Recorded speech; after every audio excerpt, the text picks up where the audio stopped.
to being in the world in the midst of very complicated times. Our thanks also to Judy and Susan for convoking us before the lunch with power and with beauty. Last year, you may recall, we did the awards over video, and we were presenting them several each day over 3 days. So we were filmed at one time and instructed to change our outfits between each set. So it was very exciting, so it looked like a different day, you know? And as we were doing that and coming back to our various Zoom screens, I said to Gretchen, who was on the screen at the time, I said, you know, this reminds me of my first Fleetwood Mac concert with all those Stevie Nicks changes. And I promised her, because this was height of the pandemic, if we ever get back to in person, I will do at the luncheon the Stevie Nicks twirl. And I am officially reneging on that promise. If we can take a look, please, back to our slides.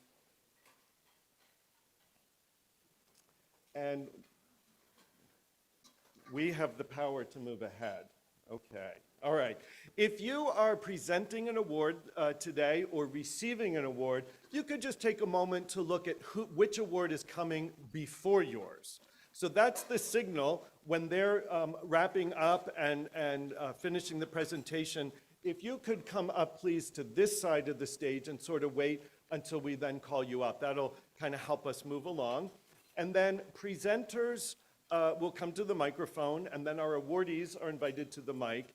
And when that award is finished, we invite you to leave this direction so that we can please get a photo of the presenters and the awardees together. Thank you, everyone.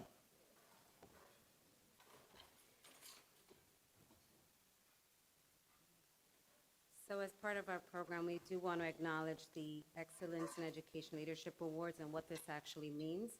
UCEA annually recognizes practicing school administrators who have made significant contributions to the improvements of administrative preparation. Awardees are nominated by UCEA members institutions.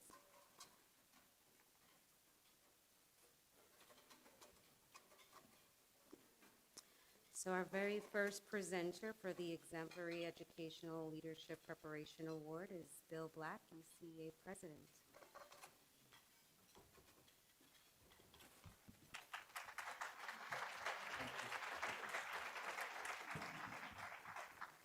Good afternoon. Wonderful to see everybody here today and to be able to kick off our awards with an award that we believe is so important and has so much impact, represents so much impact in the field. And so it is with pleasure that I'm able to award the Exemplary Educational Leadership Program Award, Preparation Award, to University of North Carolina, Greensboro. I want to highlight a couple of points from the committee's report on UNC Greensboro's work. The program has a clear focus on preparing principals to address the demands, challenges, opportunities. It has an exceptional emphasis on social justice, which is clear throughout their frameworks, as well as their strategies for recruitment and community engagement. They have multi-pronged recruitment and selection strategies to engage stakeholders in both universities and districts. That's always a big task for us. And their candidates reflect the diversity of the students they serve, which almost always exceeds teacher diversity in their student body makeup. The learning strategies and instructional strategies are state-of-the-art with multiple modalities of applied learning throughout.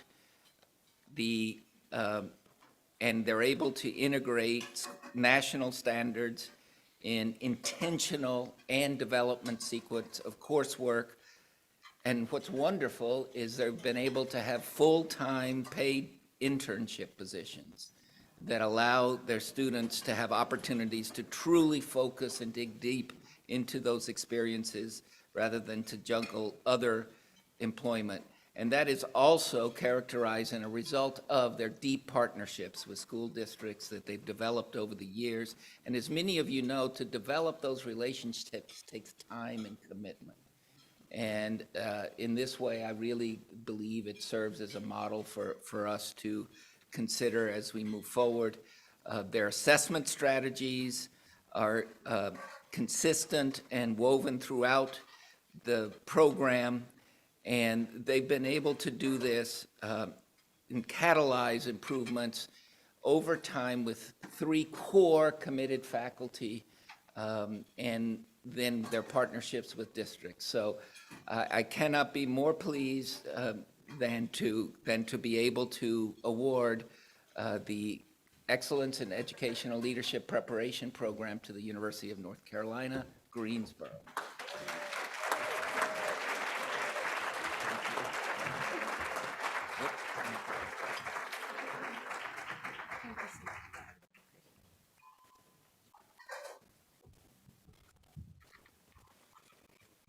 Good afternoon.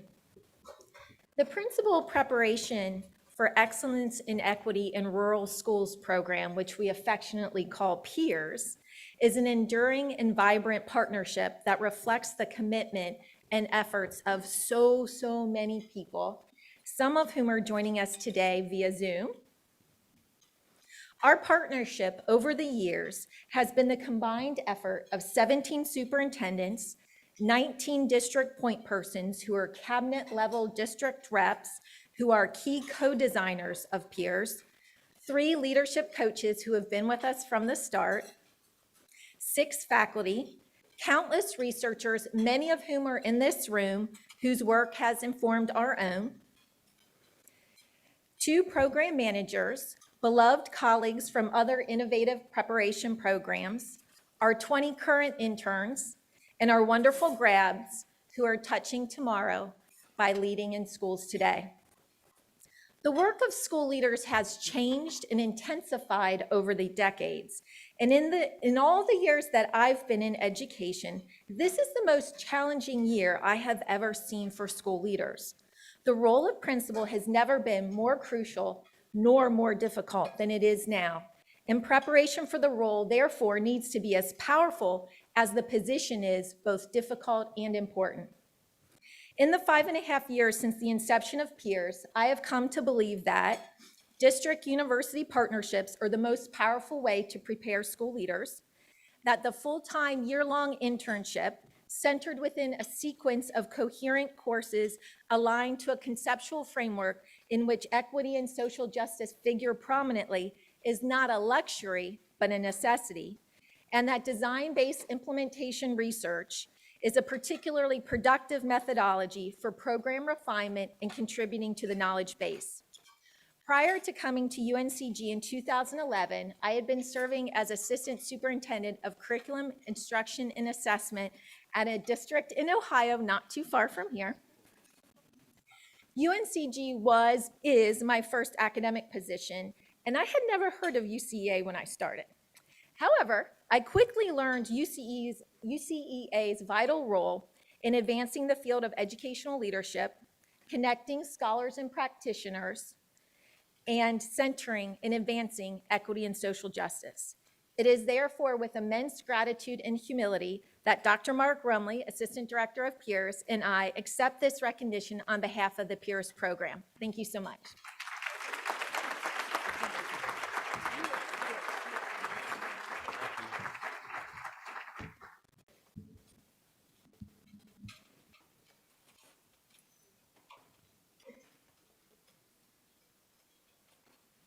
We move on to our next award, our presenter, Gerardo Lopez, EAQ Editor-in-Chief.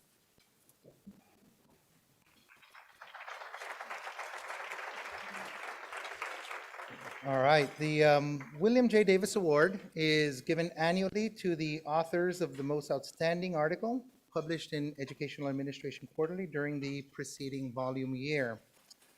The award is typically presented at AERA during the Division A business meeting, but since AERA went virtual, we thought it'd be fitting to present it here at UCEA instead. This year's selection committee for the Davis Award was comprised of Carrie Sampson from Arizona State University, who was the previous award winner, Davis Clement from Eastern Michigan University, Chris Torres from Michigan State University, and myself. After sorting through the articles, the committee unanimously selected the article by Madeline Mavro-Gordato and Rachel White, titled Leveraging Policy Implementation for Social Justice: How School Leaders Shape Educational Opportunity when Implementing Policy for English Learners. As the title suggests, the article examines the ways in which school leaders implement policies for English language learners and how their leadership and support and tenacious advocacy for this population really created transformative spaces for social justice at their respective school sites. More importantly, however, Mavro-Gordato and White provide us with a useful framework for looking at policy implementation as a form of social justice work. And I think that offers the field a very powerful way and a very powerful tool for interrogating ways in which school leaders navigate, shape, and take their roles as policy actors in schools. So the article was truly a delight to read, and I encourage everybody to go out and read the article in the 2020 volume year of EAQ. So with great delight, I present this year's William J. Davis Award to Madeline Mavro-Gordato and Rachel White.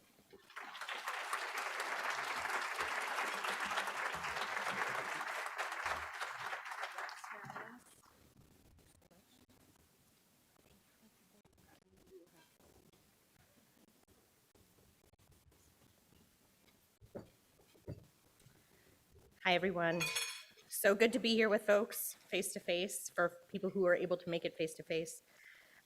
We're incredibly honored by this award, and we just want to thank the award committee for the vote of confidence in our work.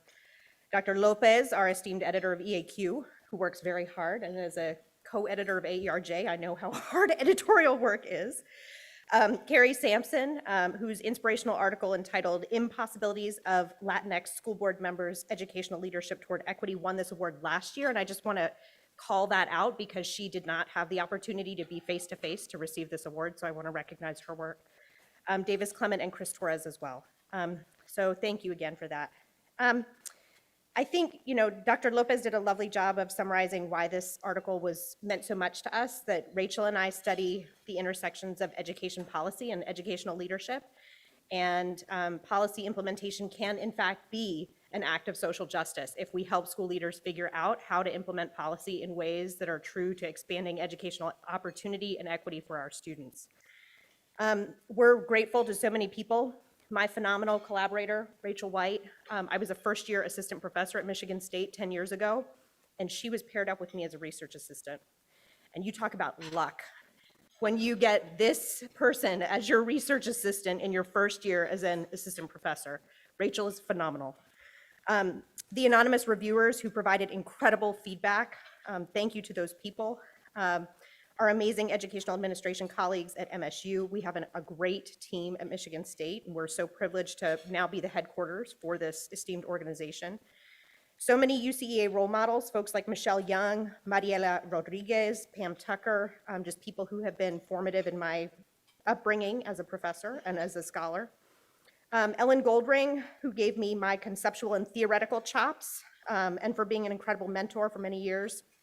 Stella Flores, who was actually a higher education professor, but was a big mentor for me, who really early on taught this idea that one of the best things that we as academics can do to expand educational opportunity for underserved students is to conduct the most rigorous research possible and give this research the largest platform possible. And so thank you to EAQ and UCEA for that platform.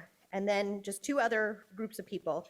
My former elementary school students, I'm a former bilingual elementary school teacher from South Texas in the Rio Grande Valley. And yes, one of my most favorite places in the world. And then I also taught in Northern California, especially one student in particular, Jessica Gonzalez, who is a former third grade student of mine and is now a bilingual middle school teacher. in South Texas, continuing this tradition and inspiring much research, continued research and motivation. And then my father, Gary, who's here celebrating with us today, and my husband, Bobby, who was not about to let me at 8 months pregnant travel here by myself. So he's a hospital bedside nurse and brought blood pressure monitors, stethoscope. So he's here with us today. And then also my late mother, Trish Clark, who passed away a year ago this past Sunday, who's with us in spirit. So thank you all so, so much. And Rachel.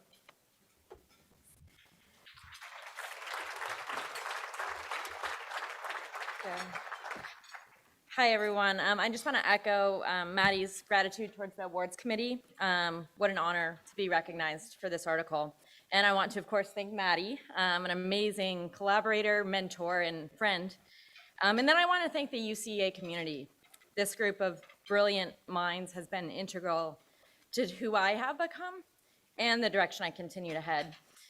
Over the past couple of years of societal and personal challenges, I've learned to be better about surrounding myself with people who are not only unequivocally driven to create a more inclusive and equitable system, but also who genuinely support our individual and collective journeys of becoming. To focus on work like this article that we put together, requires a village of genuine and spirit-lifting people. Yes, it takes a village to raise a research study. So I just want to thank, in addition to the folks that Maddie's mentioned, a few additional people in my village, my colleagues at ODU, especially Karen Sanzo, who's here, who support me with every ounce of their being and push me to become a better scholar every day.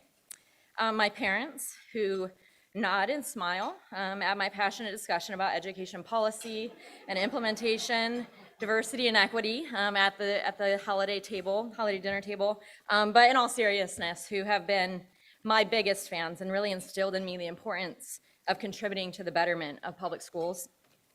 And lastly, for the participants of our study, who willingly opened their doors and cleared off those horribly uncomfortable public school classroom chairs, for Maddie and I, in the same hopes that this work will reach even a single school leader who then makes a difference in just a single kid's life. So thank you.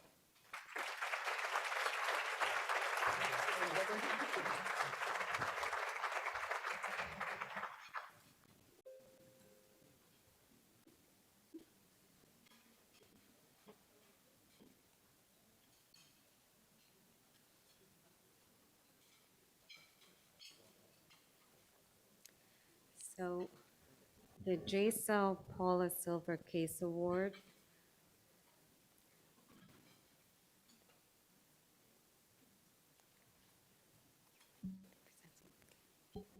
will be presented by Nathan Okiwa.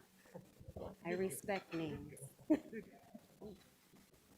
So, good afternoon, everybody. I'm here to represent a team of JCEL editorial members who do a great job in facilitating this work that JCEL represents.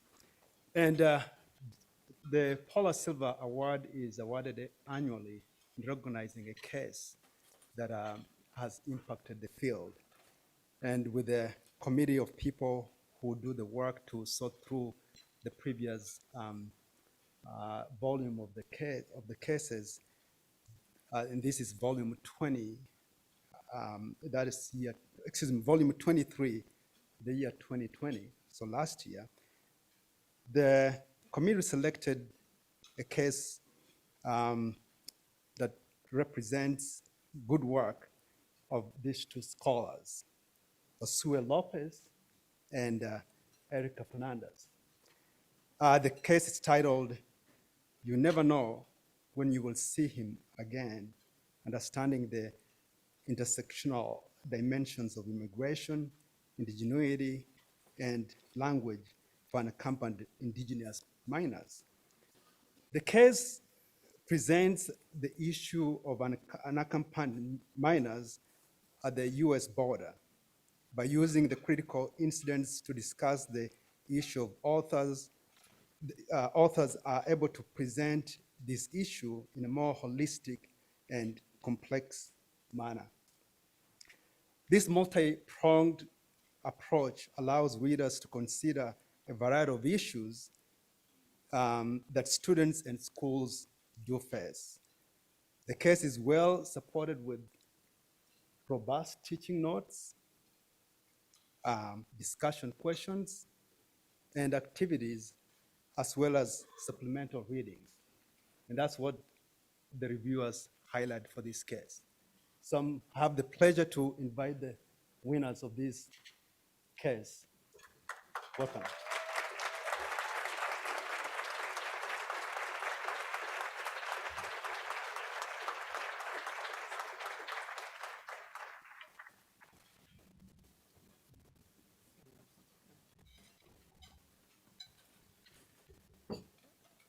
Hello, everybody. Good afternoon. It's a pleasure to be here with you all. I first just want to say thank you to my co-author and mentor, Erika Fernandez, for working with me on this article. Then I also want to thank the students and families and communities that allowed me to tell these stories. I understand writing is storytelling, and one of the things that I really appreciate is being able to tell stories about how different worlds come together, and talking about immigration is one of the ways in which we can do that. And last night, I spoke to a building principal in Honduras who just said more of her students just unenrolled because they're coming here to the United States. And so the reason why I mentioned that in this venue is just to say, I believe educational administration, this is a space in which we can think about these transnational challenges and how we welcome students from elsewhere here. And with that, just say thank you, enjoy your meals.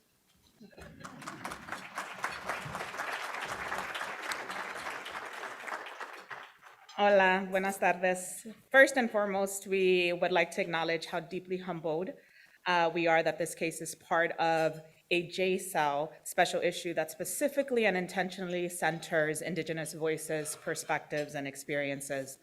We wrote this case to highlight the experiences of unaccompanied and undocumented Indigenous minors. In this particular case, we centered these experiences through specific narratives told through the eyes and perspectives of 3 Quiche unaccompanied and undocumented minors. Santiago, Manuel, Cristian collectively represent others like them who are perpetually dehumanized, marginalized, criminalized, and whose Indigenous identity is actively erased by and as a result of intersecting and interlocking systems like ICE, Immigration, Customs, and Enforcement, the judicial system, and schools.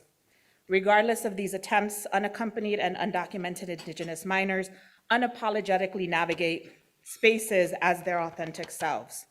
So while we deeply appreciate this recognition, we more importantly appreciate that while we may be recognized for writing this case, those that need to be centered in educational leadership discourse are historically marginalized students, parents, families, and communities. I am humbled to be a part of the push that seeks to expand and reframe who and what counts as leaders and leadership. And as my abuelita, que en paz descansa, used to say, por paso a paso, así avanzamos. Gracias.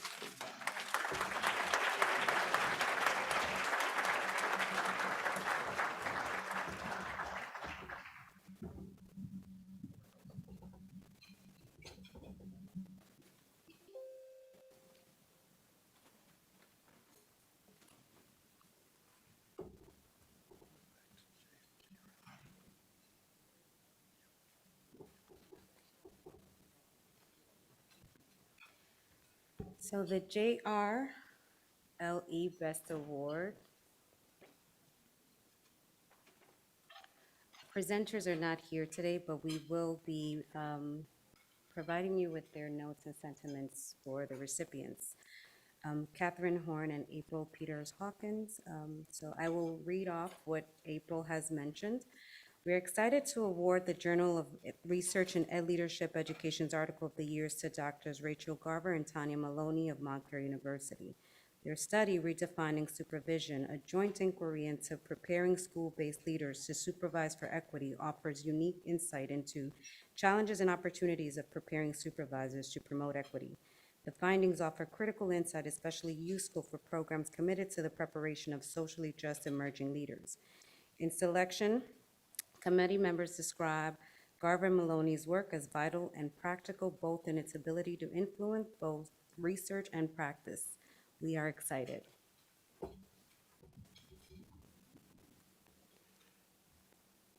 And so I have the acceptance words from our awardees, Rachel Garber and Tanya Maloney, Montclair University, also not able to be here today. So they write, "Thank you so much to the University Council for Educational Administration for this award and for the work and time that went into reviewing all of the published research from this year. This project emerged from weekly meetings over lunch in the Student Center Dining Hall at Montclair State University, during which we shared experiences and practices from our classrooms. Our paper is a study of a lesson about how to prepare future leaders to be attuned to racial and social justice while supervising teachers.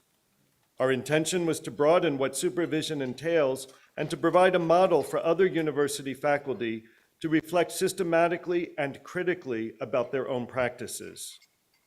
Preparing school leaders to interrupt practices that perpetuate racial inequities continues to be vital, especially at a time when critical race theory is being misunderstood and politicized to normalize whiteness in schools, misrepresent our historical context, and diminish the ongoing impact of racism in the United States. The recognition of our work reflects the values and commitments of UCEA and makes us hopeful that scholarship dedicated to racial and social justice and to critically examining our own practices as educators will continue to be supported and valued in our field.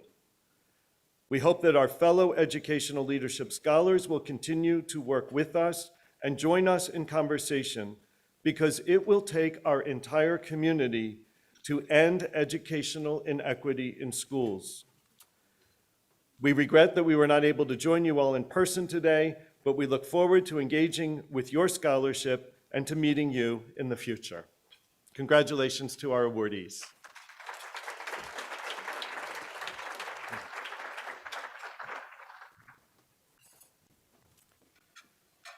The next award, the Jack A. Culbertson Early Career Award.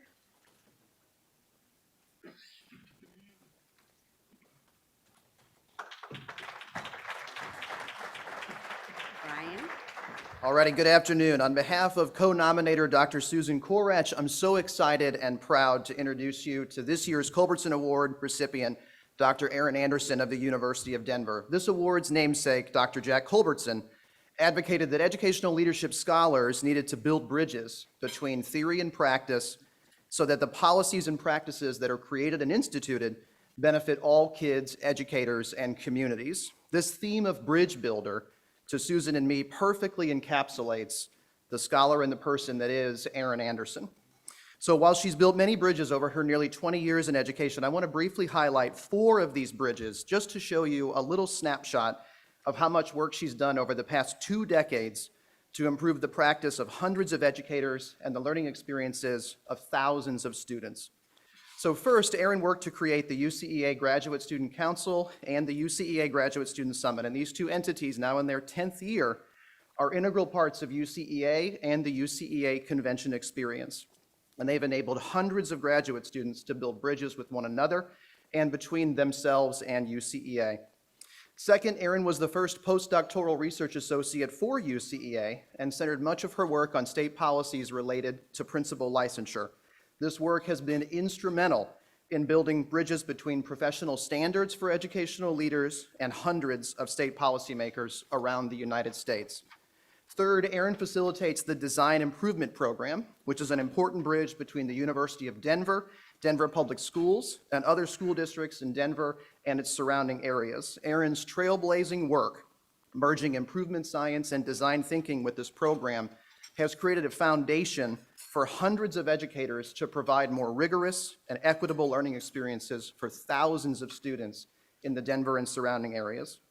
And fourth and finally, Erin has built and maintained numerous bridges between scholars at the senior level, the junior level, practitioners, students, and foundation officials through her numerous involvements in the Inspire Survey, the Wallace Foundation's University Principal Preparation Initiative, the Carnegie Foundation's iLead Network, public schools in New York City, Charlottesville, Virginia, and Denver and the surrounding areas, and the Colorado Department of Education. It's a lot of bridges. She publishes her work for scholars and practitioners of all kinds. She mentors numerous students and colleagues, including me and this table right here. She takes the time, oh, we'll get to the applause. She takes the time to get to know context before she goes in to partner alongside people. And I think that ultimately is one of the defining features of Erin as a bridge builder. Let me stand next to you and we'll walk together. In short, the team that nominated Dr. Anderson for this award, she's everything that we think an early career scholar at UCEA should strive to be.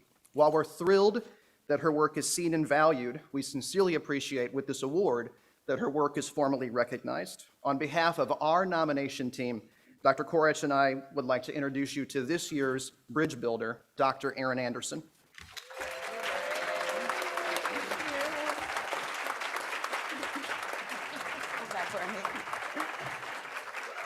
Thank you. So first off, a huge thank you to Brian and Susan Korach for the nomination. It truly is an amazing feeling to be recognized by a community of people who have meant so much to me professionally and personally over the last 10 years. Thank you to the UCEA Executive Committee, Planning Committee, staff, graduate assistants, awards committee, and hotel staff who make this conference possible. To my University of Virginia UCEA family, and particularly my mentors, Pamela Tucker and Michelle Young, who helped take me from a concerned practitioner to an informed researcher. To my fellow UVA colleagues, co-authors, and friends, Angel Nash, Frank Perrone, Amy Reynolds, and Katie Cunningham, and of course Brian, who have been my thought partners and support system throughout my early career. To the other collaborators, mentors, and friends who supported this nomination, Diana Pounder, Bradley Davis, Daniel Reyes-Guerra, Randy Hinnett-Crawford, Don Purock, Terry Orr, Tony Breik, Randy Hitz, and the iLeague community, you continue to help me grow both professionally and personally. To my DU Alps family, who have helped me form an academic identity as a researcher who walks in the work, not outside of it. To my students, some of whom are here today, who remind me of the importance of practical solutions for equitable and socially just education. To Ellen and Patty, my design improvement coaches, who have come along with me on a journey to influence change by supporting educators in practice. To Sandy Lockhead, my partner at DPS, for believing and understanding the value of a university district partnership and being willing to not only work with my team, but also to co-construct organizational change in the district. To the schools and educators within Denver Public Schools who have trusted me with their very valuable time and energy and been willing to not only be the implementers, but also the subjects of my most recent research. I hope that I do these amazing educators justice. To my colleagues in Albemarle County and New York City Public Schools who taught me much of what I know about keeping students at the center of all of our work. To my students at the Enterprise Center and the School for Democracy and Leadership who gave me a reason to want to make schools a better place. My life was changed when I was exposed to the ways in which school systems marginalize many of our students. To my one student who one day called it to my attention that she no longer wanted to be in the dilapidated, struggling school in which I had taught her, but wanted to be in one of those high schools that you see on TV and movies. From that day, I knew I wanted to help make schools movie set ready places for students like Miranda. My family, particularly my mother, a lifelong educator who gave me my passion for education and a desire to work in service of others, and my stepdad, who's also a lifelong educator, who when he was alive, really embodied being an educational disruptor. My sisters who've always supported me, and my partner who helps me weather the day-to-day stress of a pre-tenure life with good food and unconditional love. To my dog, Arlo, whose furry little snoring body snuggled up next to me really kept me motivated during the stress and uncertainty of these last couple of years. My research spans policy and practice for leadership preparation, enabling conditions for leading improvement, and planning and implementing improvement for equity in schools and districts.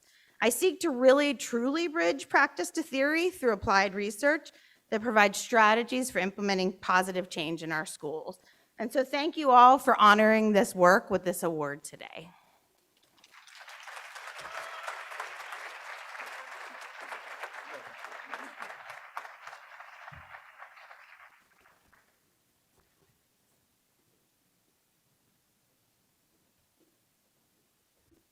This small shift in presenters is the closest to that Stephen exchange we're getting.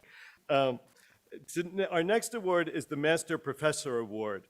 This award recognizes an educational leadership faculty member whose record demonstrates excellence in at least 4 of the following 5 areas: teaching, mentoring and advising, academic leadership, supporting diverse students and colleagues, and professional service.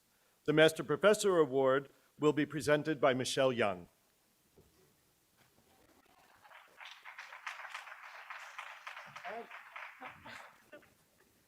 And Andrea, not on the slide.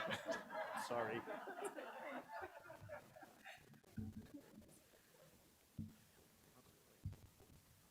That's Michelle, for those who don't know. I'm Andrea Rohr, but I have the great opportunity to be here with my co-nominator, Michelle Young, and with all of those who contributed to the nomination for Mark Gooden for Master Professor for 2021 with UCEA. Dr. Gooden, as many of you know, has a distinguished record as a scholar, mentor, leader, and someone who provides service with and to the organization and the field. His scholarship on the principalship, anti-racist leadership, culturally responsive school leadership, and legal issues in education is both invitational yet deliberate, including his recent publications, some of which with many of you, that illustrate the depth, value of, and need for exploring identity as part of educational leadership preparation and practice, self-examining beliefs, assumptions, and actions and structures, and interrogating and challenging the ways in which faculty and students of color experience education generally and the academy in particular. His scholarship also has broad influence. As Dr. Sonia Horsberg summarized, the dissemination of his scholarship to broad audiences reaches leaders in school districts, colleges and universities, professional associations, and nonprofit organizations committed to using their role and position to advance anti-racism and social justice leadership practices. Dr. Gooden's impact in the field has also occurred through extensive, and generous mentoring with students, practitioners, and peer scholars, where, as Dr. Noel Arnold noted, he inspires others to their own exceptionality and greatness. Whether he is serving as a formal or informal mentor, Dr. Gooden's mentees speak of the influence that he's had in their personal lives and in expanding their professional growth and professional opportunities. As Dr. Terrence Green emphasized, what separates Dr. Gooden from other professors is his ability to integrate mentorship and selflessness, as he never helps people for his own glory, but for the benefit, advancement, and well-being of others. Dr. Gretchen Jenrette wrote, "He is encouraging through difficult times and an avid cheerleader during good times. He is a valued professional confidant and friend who models wellness practices in oppressive systems not designed for the benefit and survival of Black people. His use of question, his forthrightness, and provision of opportunities for others to learn leads to both greater self-discovery as well as deeper commitment to and actions on behalf of justice." Dr. Gooden's leadership is extensive and has had a tremendous impact not only here with UCEA, but in the field generally. As he served UCEA, his home institutions, education, and his communities. His leadership is informed by, importantly, his personal and professional journey in life and his vision for the future we can and need and must have. Dr. Gooden does not function nor seek to serve in a heroic leadership capacity. Instead, he facilitates, he models, encourages, and engages with others to shift the culture, practices, and policies to focus on and meaningfully integrate equity, anti-racism, and social justice in our day-to-day work and being. Please join us in honoring Dr. Mark Gooden as the 2021 UCEA Master Professor.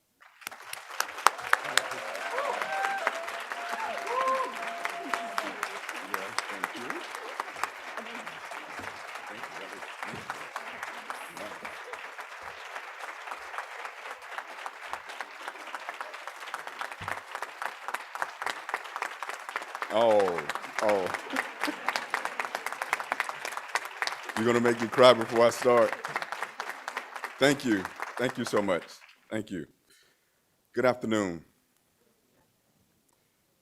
Thank you, Andrea Aurora and Michelle Young, for nominating me for this award. It is indeed very special to be recognized by such accomplished and compassionate colleagues. Thanks to those really wonderful letter writers who wrote in to support me and took some time to recognize my efforts.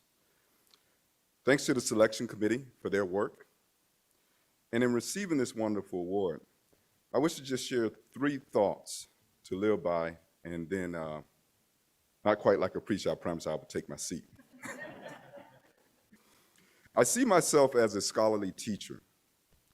It is indeed good to influence the lives of students and mentees so that they can go to make a larger impact. It is truly great when the student exceeds or excels beyond the teacher.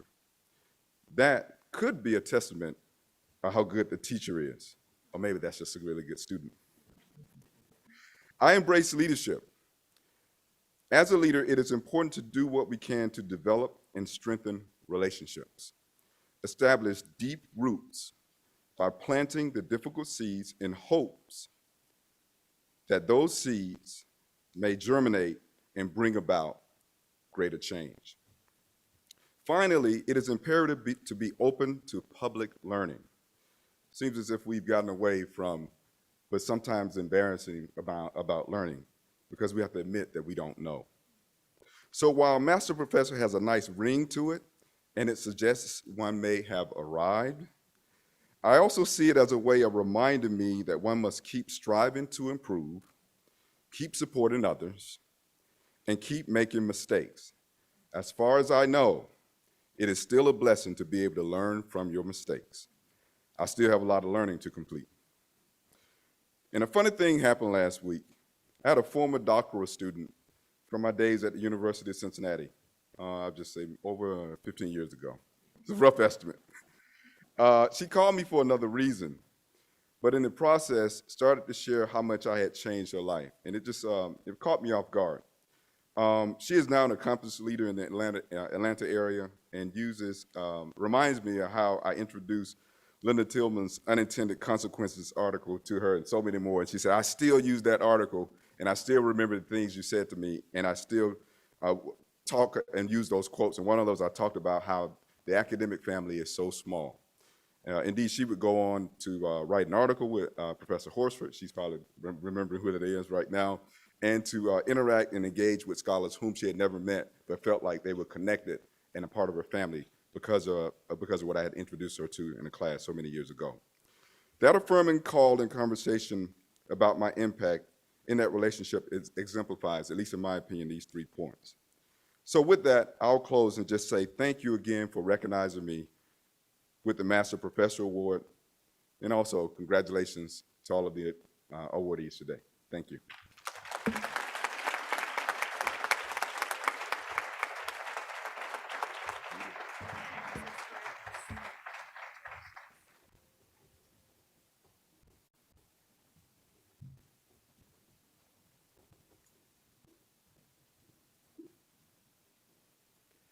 Our next award is the J.D. Scribner Mentoring Award.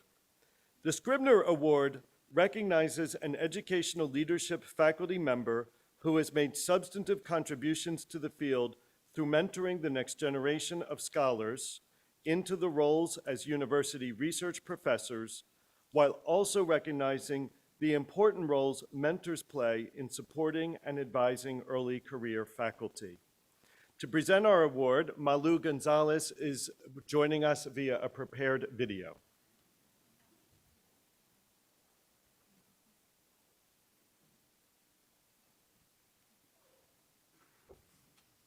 Greetings from the Southwest. First, a shout out to Monica Byrne Jimenez and Team UCEA.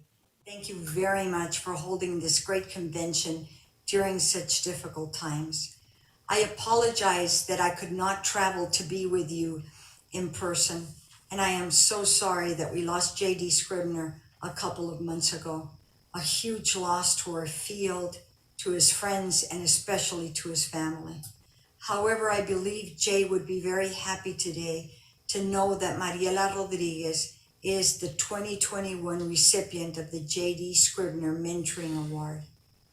Why was she selected? Her submission packet was enjoined by 16 letters offering compelling evidence of her mentorship's impact on the lives of others. Letters came from well-respected leaders in the field, colleagues, and former students. To date, she has served on a total of 20 years in the academy, 17 of those at the University of Texas, San Antonio, where she has co-chaired 43 dissertations, including 34 from women and 32 from women of color. Her students are generally leaders in schools or central offices. As professors, we understand fully well the challenges faced when our part-time doctoral students hold positions of major responsibility. Mariela was lauded by her former students for taking their late night calls, their texts, holding meetings on weekends, responding to their manuscripts over holidays and the like. In fact, a former doctoral student, a principal at the time, and former Jackson scholar, Dr. Pam Gray, states the following. As a result of Dr. Rodriguez's mentoring, I have secured tenure track positions at 2 universities. Now I am sharing what I've learned from Dr.